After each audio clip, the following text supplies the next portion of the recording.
Hello and welcome to Let's Play Skylord by Martin Allen. This is book number 33 in the Fighting Fantasy series. Here's the front cover. Okay, let's read the synopsis. Fighting fantasy books, over 10 million copies sold worldwide. Fearful foes from the far future. Lebastin, genius geneticist and renegade steward of Vax, king of the planet Ensulina, is poised to conquer the cosmos with an army of terrifying clones, dog-headed prefectors, the perfect warriors. Only a solo mission can penetrate the defences of Lebastin's fortress planet Aerok. Only the best solar trooper can undertake such a mission. That agent is you, if you dare. 2 dice, a pencil and an eraser are all you need for this adventure. You decide which paths to take, which dangers to risk, and which monsters to fight. Cover illustration by Les Edwards. And there they are, Steve Jackson and Ian Livingstone, who look like they're on holiday in Cyprus or the Algarve or something. Anyway, let's carry on. Puffin Books, Skylord. Beneath the Dome of Marvels, in the legendary vaults of Aerok, the treacherous Lebastin is cloning an army of terrifying super warriors to conquer the cosmos, and only you, Skylord Jang Mistral, elite solar trooper, special agent and 4-armed fighter from the 16th Eon, can stop him.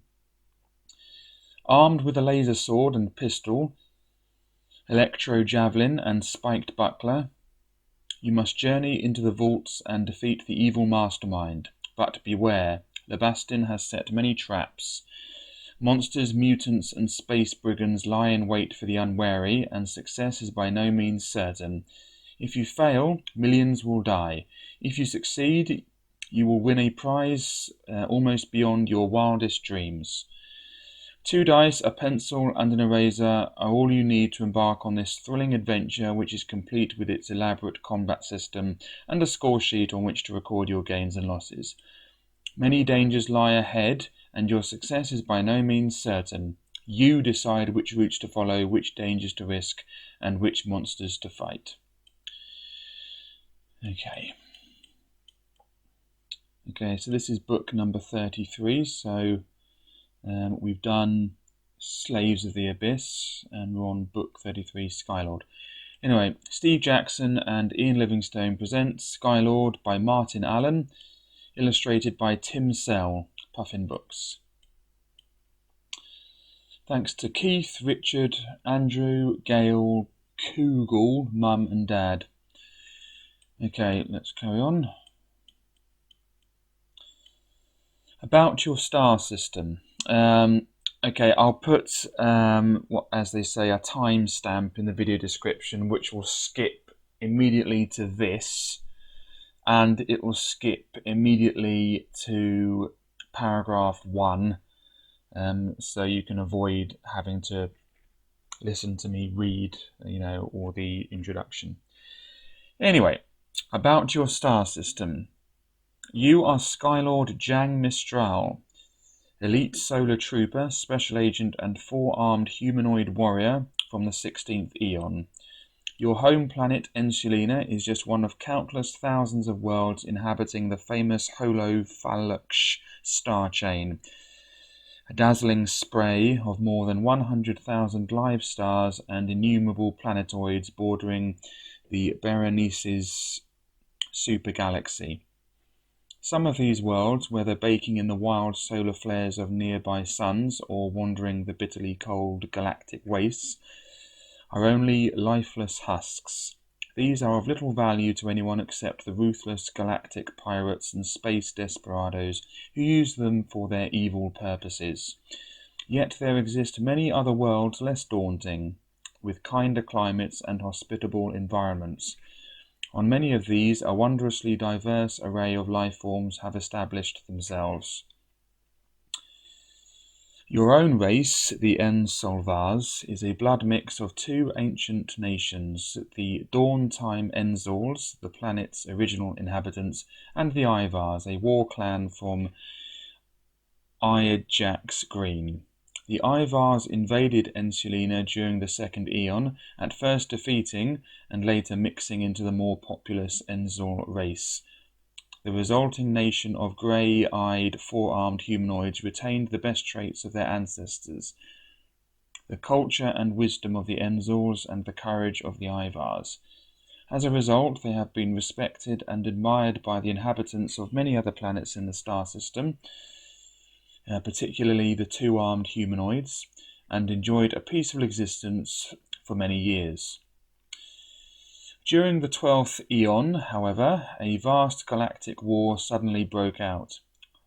Two powerful races, the Thesps, greedy two-headed reptiloids, and the Deic, large purple molluscoids of unknown origins.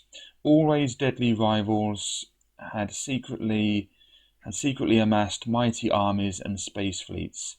Simultaneously, their armadas stormed across the galaxy at each other, destroying or conquering the planets in their path.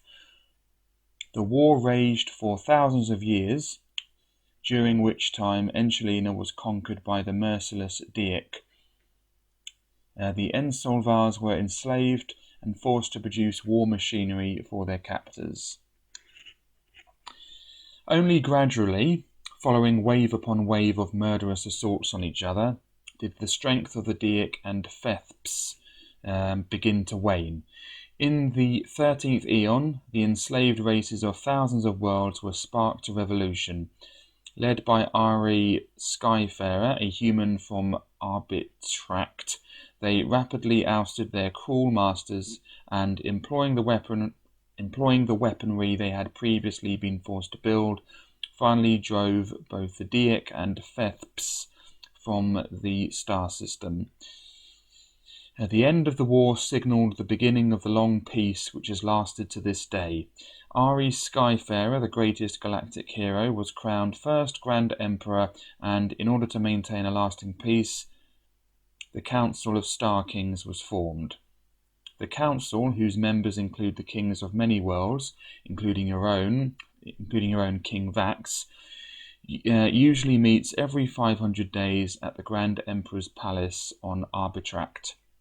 There, the Council tries to resolve peacefully any disputes between its member planets and reaffirms its intention to defend its planets from alien threats, galactic pirates, and intergalactic invaders. The latter functions are performed by the Emperor's Imperial Guard or by the heroic Solar Troopers, of whom you are a member.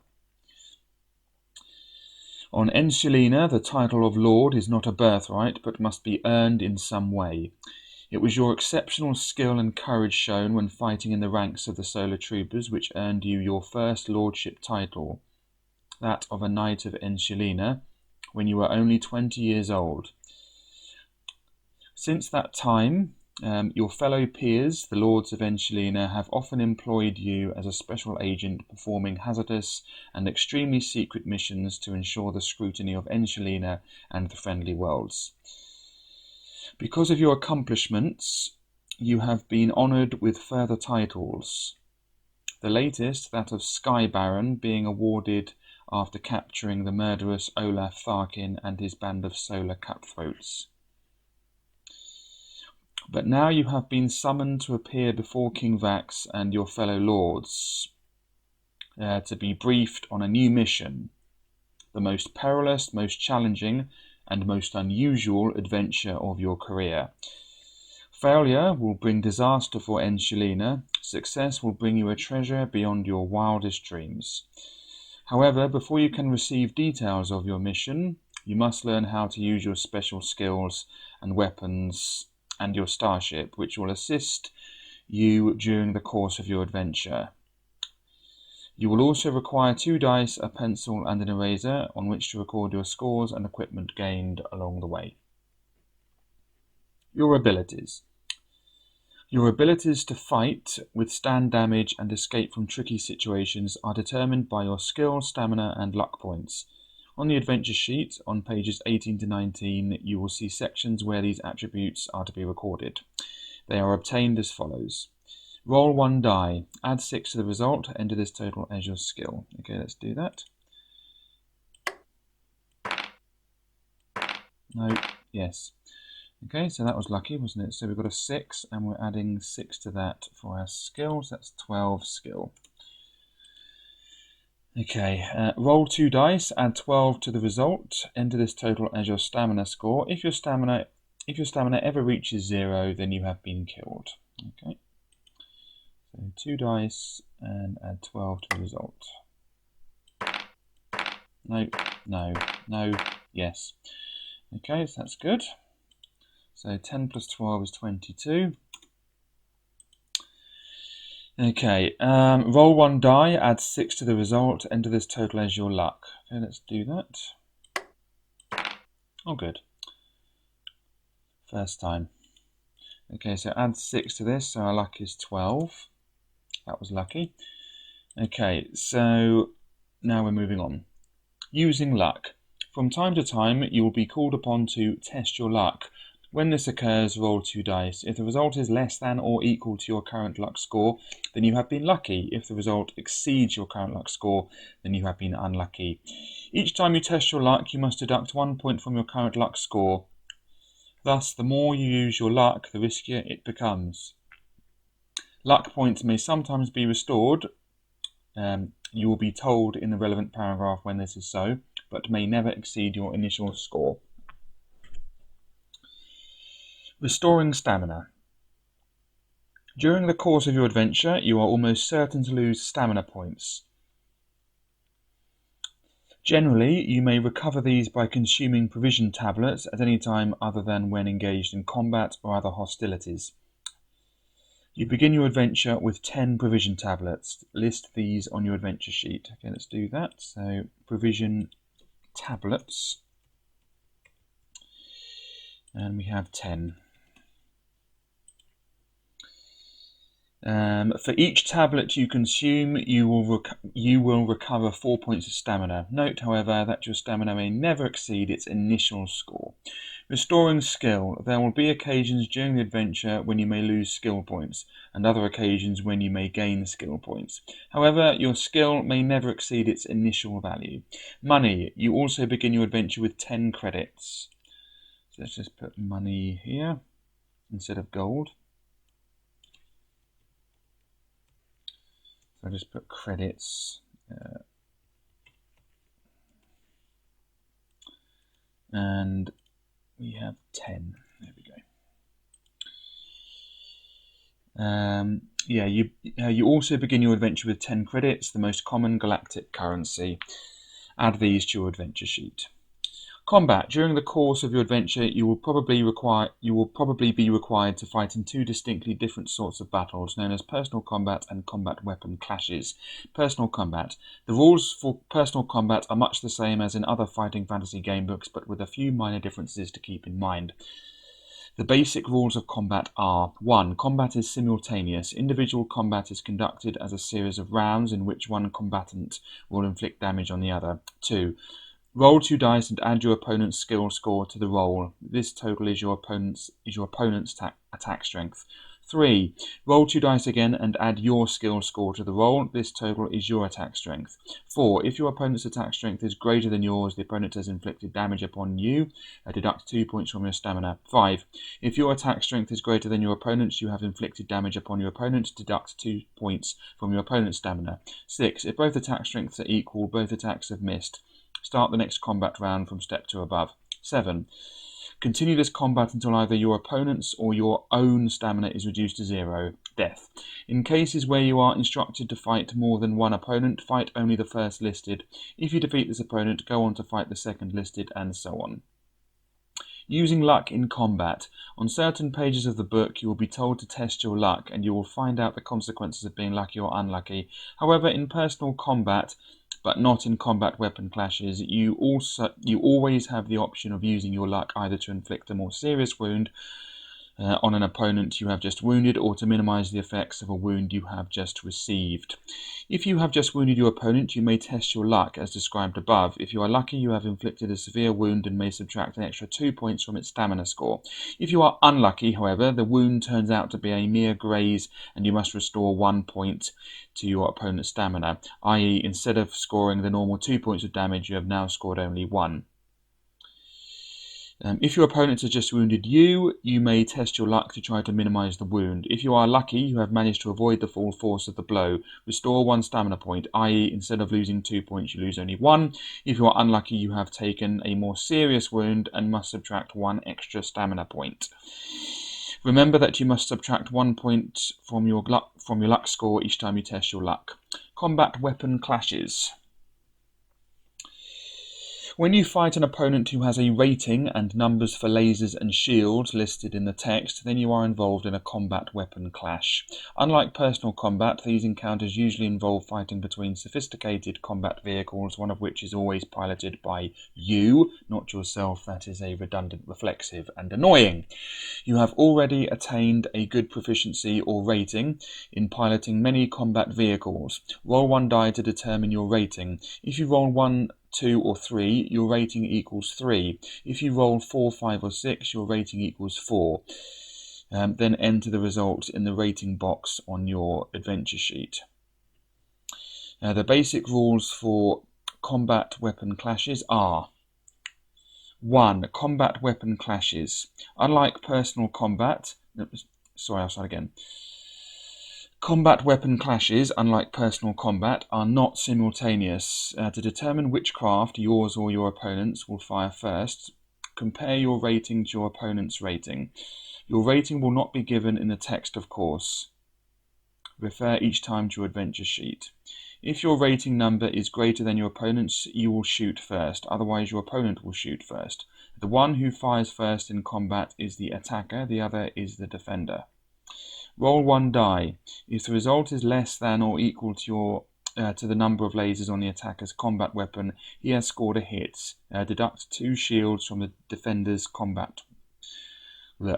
I'll start again. Roll 1 die. If the result is less than or equal to the number of lasers on the attacker's combat weapon, he has scored a hit. Deduct 2 shields from the defender's combat weapon. 3. Now the defender retaliates. Roll 1 die again. If the result is less than the number of lasers on the defender's craft, he has scored a hit. Deduct 2 shields from the attacker's combat weapon. 4. Continue the combat from step 2 above until either your or your opponent's shields are reduced to 0. Death. If you win the combat, then you may reinstate the shields of your combat weapon to their value before the combat began, since the energy banks quickly regenerate after a combat. In addition, if your opponent's rating number were greater than your own rating, you may increase your rating by 1 point. At the beginning of your adventure, you are equipped with a starship, the Star Spray. A plan of the Star Spray is shown on your space combat sheet on pages 20 to 21. Whenever you are involved in a combat weapon clash using the Star Spray, you may use the starship plan to record hits against your ship. Simply cross off the shield boxes to record hits. Then, if you win the combat, you may return your shields to their strength before the combat began by simply erasing the crosses. Okay, here's the adventure sheet. Nice to see, even though it's a copy, it hasn't been written on. Okay, so there's the space combat sheet. Starship Star Spray. Okay, that's nice. There's the combat weapon encounters and your vehicles. Okay, brilliant. Okay, so I will put a timestamp in the video description, which will skip straight to here. So here is the mission background. The name Lebastin, even if only whispered, would certainly cause the faces of the Ensolvar Palace staff to flush with anger. From poor King Vax, however, it would bring an uncontrollable outburst of such ferocity that the employment of a large hypodermic tranquilizer might well be advisable for his own well-being. Of course, it has not always been like this. In fact, there was a time when Lebastin, the now infamous galactic renegade and scourge of Enchilina, had enjoyed a much more friendly relationship with your king. In those days, he had occupied a position of authority and prestige. As Vax Major Domo, his responsibilities had included the employment and supervision of the king's entire household staff, a job which he handled with due skill and diligence for a number of years. But then he took up a new hobby, cybernetics and genetic engineering, and his attitude changed drastically.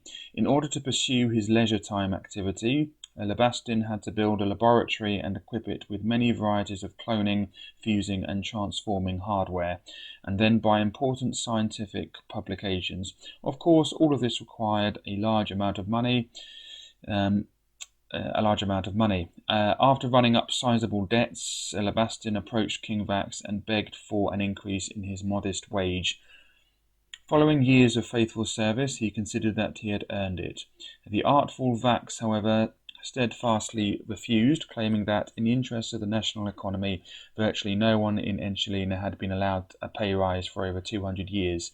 To grant one to Lebastin, he argued, could set a dangerous precedent which would undermine the entire economy to the mutual disbenefit of all. Lebastin, who believed that these were merely the words of a stingy ruler, was infuriated. The economy, as everyone well knew, had never been in better shape. In retaliation, the crafty courtier devised a scheme whereby he could obtain the money he needed for his creditors while simultaneously causing his tight-fisted monarch some inconvenience. The scheme went thus. On the pretext of maintaining exceptionally high standards of behaviour among the palace catering staff, Lebastin began dismissing the stewards for trivial misdemeanours. Upon receiving their marching orders, these unfortunates were immediately escorted from the premises and informed that, if they were ever to return, they would face a speedy execution. In their place, the wily Lebastin substituted creations from his own laboratory. These obliged their master faithfully by investing their weekly wages with him. After his initial successes with the stewards, Lebastin set about dealing with the other palace staff with equal fervour. The fact that many of his creations resembled dismissed staff was no mere coincidence, and within a surprisingly short space of time he was receiving pay packets from chefs, chauffeurs, guards, groundsmen, and even the king's personal advisers and henchmen, all without arousing the least suspicion.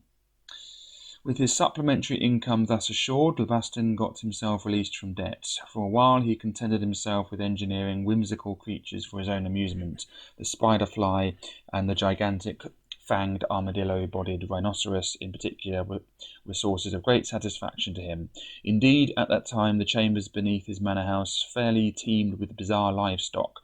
Eventually, however, Lebastin grew dissatisfied. The ultimate, the most rewarding experience, he concluded, could be derived only from the creation of the perfect life form, whatever that was. He grew determined to find out, although accomplishing the task would consume a considerable amount of money and require the acquisition of some extremely sophisticated equipment indeed. Purchasing a brand new metamorphosal hydrolyzer special required an enormous financial outlay, even more than his dishonest tactics had afforded him thus far. Another money-making scheme was required. Lebastin ordered one of his henchmen to pilfer and then pawn a number of palace artworks.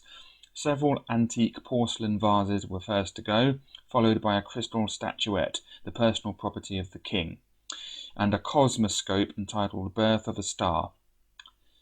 Since by now there were few reals left among the palace staff, Lebastin believed that the thefts would go unnoticed, and they would have too if he had chosen someone other than his creation, Ben Frumpet, to carry out the crime. One day, when Ben was in a local pawnbroker's establishment haggling over a suitable price for the stolen cosmoscope, in walked the real Ben Frumpet, his identical namesake. The real Frumpet, one-time head chef, had been unemployed since his dismissal from the palace and had gone to the broker to hock his gold watch. The real Frumpet suddenly twigged the situation, and after a brief protest he stunned his facsimile and dragged it off to the local constabulary. Thus, Lebastin's conniving schemes were finally exposed, his henchmen were weeded out, and the original staff reinstated. For his crimes, the king punished Lebastin severely. After a not too lengthy trial, Vax sacked Lebastin from his post, ordering his laboratory to be demolished and his manor house confiscated. The former major domo was to be thrown into the streets. But Lebastin, seething with anger, had other ideas. Clearly, he would soon be forced to leave Enschilina to continue his work. But first he planned a final mordant joke upon the king, now his sworn enemy.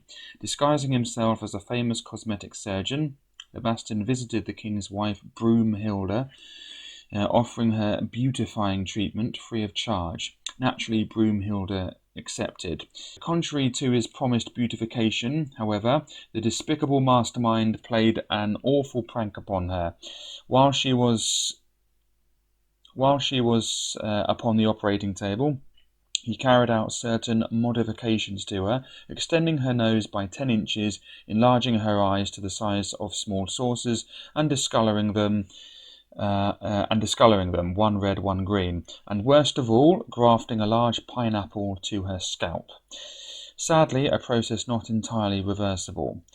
This cruel act was discovered only when the bandages were removed a week later, and by then Lebastin had fled the planet.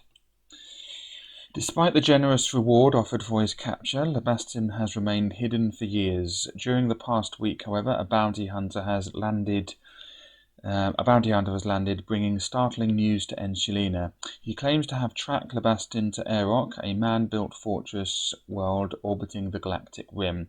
Aerok was abandoned by its makers centuries ago, following a massive radiation spill. Since then, it has become the abode of dreadful galactic cutthroats and varieties of abhorrent creatures, as well as many eccentric recluses. The bounty hunter captured and interrogated a mutant, obtaining from it the following information. Deep within the vaults of Aerok, Lebastin has long been experimenting on the local livestock, breeding and refining their better traits, until recently he developed the perfect life form he sought. Rumours say that they are terrifying dog-headed super warriors with brutal strength and electrifying speed, calling themselves prefectors. Lebastin is busily cloning an army of them, which he will unleash upon the galaxy. Particularly harsh treatment is planned for King Vax and the Ensolvars. Fortress Aerok bristles with automatic missiles, lasers and pulsars, and is surrounded by energy fields and vacuum mines. At present it is impregnable to invasion by a large force, but as the bounty hunter has proved, a solitary craft may be able to pass through the screens and land undetected. Once down, this lone invader would need to destroy the planet's defense center, located beneath the Dome of Marvels, deep within the planet's interior. Only by this means would an invasion fleet be able to land safely. The task ahead is fraught with danger, and only Enschilina's most skillful agent, you, will have any chance of succeeding. Knowing that failure may cost billions of lives, still you have accepted the mission. If you succeed, however, the fabulous man-built world will at last be decontaminated and repopulated, and you will be crowned its sovereign ruler. Now the time has come for you to leave your home planet, Enschilina, and travel to distant Aerok in your starship. Turn to paragraph 1. Okay, so I'll put a timestamp in the video description for paragraph 1, and here we are. After a short rest, you gather your equipment and board your spaceship, the Starspray, where you begin a quick pre-programmed countdown sequence. 10, 9, the energy banks hum, 8, 7, 6, thrusters ignite, your seat judders. 5, 4, 3, pulses roar, a loudspeaker announces, dimension hop imminent. 2, 1, bang! Your home planet disappears from the viddy screen. The sky is black and starless. You have entered a warp lane. From this lane, you must steer the Starspray into another dimension, one more suitable for rapid galactic travel to Aerok. Your best opportunities are probably time-space travel in the 4th dimension, or light space travel in the 6th dimension. Each has advantages over the other. Each also has its dangers. Will you time travel? Turn to 164, or light travel? Turn to 15. Okay, and there we are. We are going to light travel and therefore turn to 15. You manipulate the controls and enter the 6th dimension in a blaze of colour and sound. In light warp, the universe you know is folded upon itself in a complex colour pattern, so that any planet or star can be reached merely by entering the appropriate portion of the colour spectrum. It will take only a millionth of a second real time to reach Aeroc, but in less than half this time your spaceship's electrostatic shields blaze with the impact of incoming missiles. From a higher dimension, a huge red rocket scooter appears. Its rider, a scruffy black tendrilled creature, wears a scarlet choker, the telltale mark of a Farbad redneck, a gang of galactic thrill-seekers from the 33rd plane. The redneck throttles towards you, making rude gestures and laughing manically. You must defend yourself against his lasers and explosive ram. Farbad redneck, rating 4, lasers 5, shields 8. If you win, turn to 41. And here we are. That's the picture. Okay.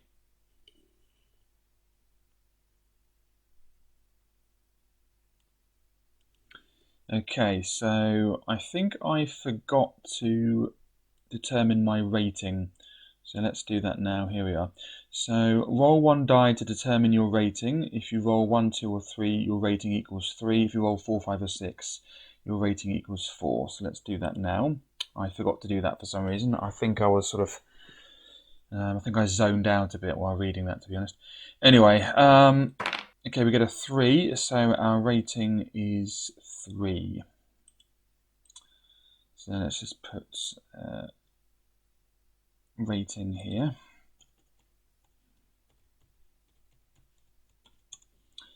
Okay, and then we are doing the combat. So witchcraft goes first. If your rating number is greater than your opponent's, you will shoot first. Otherwise, your opponent will shoot first. The one who fires first in combat is the attacker.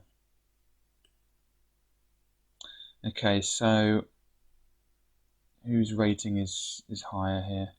Okay, his rating is 4, so he's going to shoot first. So I'll just make a note. So Farbad redneck.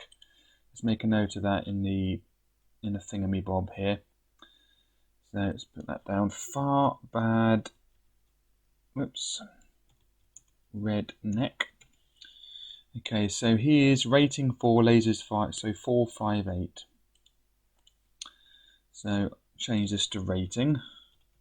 Rating is 4. Lasers.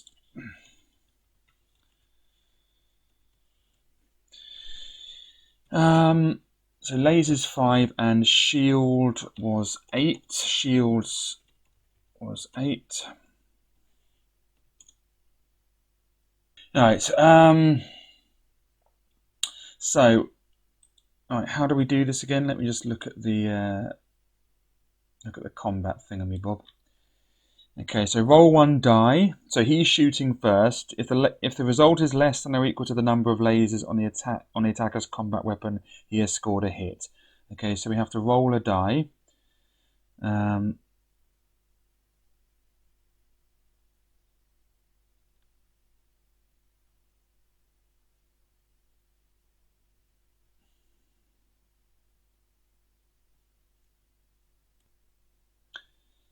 I also need to know my shields and lasers, which is on here, and I didn't write that down either, so let's do that now.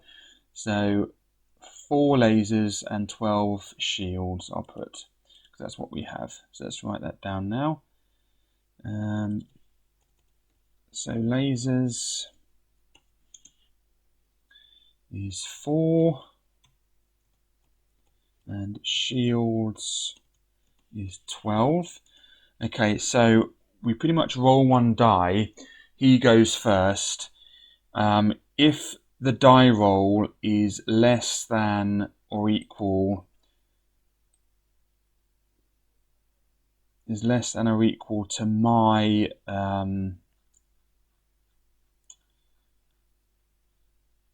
less than or equal to the number of lasers on the attacker's combat weapon, he has scored a hit. Okay, so yeah, that makes sense. So we have to look at his lasers.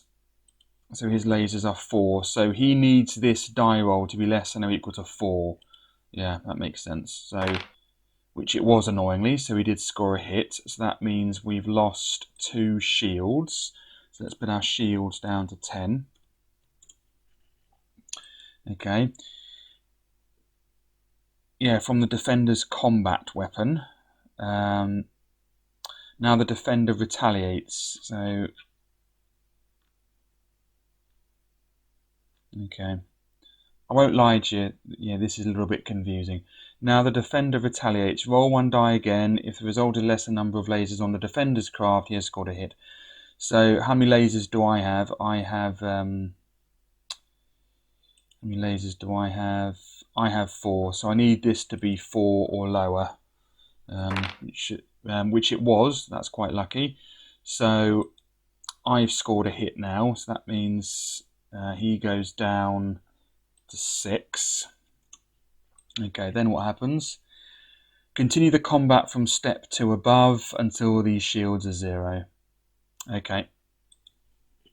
So let's just carry on with this. So his shields, his lasers are... yeah, his lasers are going to be 5. So mine are only 4. So he needs it to be less than or equal to 5 for this. Yeah. Which it was. So he gets a hit on me.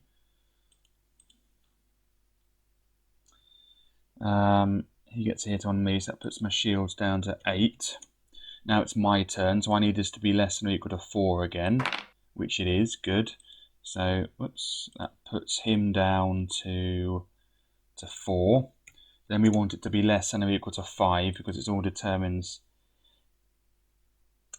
Yeah, so need this to be. He needs this. Well, I want this to be effectively a 6, which it wasn't. So he does get a hit on me. So that puts me down to 6. Okay, then I want this to be 4 or lower, which it is. Good. So 4 or lower. That puts him down to 2. Okay, I want this to be a 6, which it probably won't be. No, it was a 1. So that puts me down to 4 myself. And then I want this to be lower than 4 or equal to 4, which it was again. That means that's the end of him. So that's the end of his shield. So he's dead now. Good. That's the end of Farbad Redneck. Get rid of that. I don't need that, do I? Okay, so yeah, that's pretty good. That's the end of that. Good. So let's go back. Oh yeah, we haven't read this yet. If you win the combat, then you may reinstate the shields of your combat weapon. Okay, let's do that. So our shields go back to 12 because we've done that combat, haven't we? In addition, if your opponent's rating number were greater than your own rating, you may increase your rating by 1 point. It was, so therefore my rating goes up to 4 now because his rating was 4, which was more than mine. Okay, brilliant. That was not too bad. Mildly confusing, but I think I got there in the end. Anyway, so if you win, turn to 41. Okay, the redneck slams into your starship's tail, which luckily is still protected by shields. Prudently, you decide to exit light warp prematurely to examine the damage before continuing. Back in real space, the damage appears to be slight. A few smouldering pods are quickly extinguished and the blood streak on the port retro easily removed. This time, you decide to continue in the less dangerous fourth-dimensional time warp. However, before you can adjust your controls, you notice ahead of you a monstrous black Hulk moving silently across the stars. Do you wish to enter the time warp, turn to 164, or examine the mysterious shape ahead, turn to 137? Okay, we are going to end the video because this is 40 minutes long now. So thank you very much for watching. I hope you've enjoyed the first part. I'll put the timestamps in the video description, obviously, and I hope that you can join me for part 2. Thanks very much for watching, and goodbye.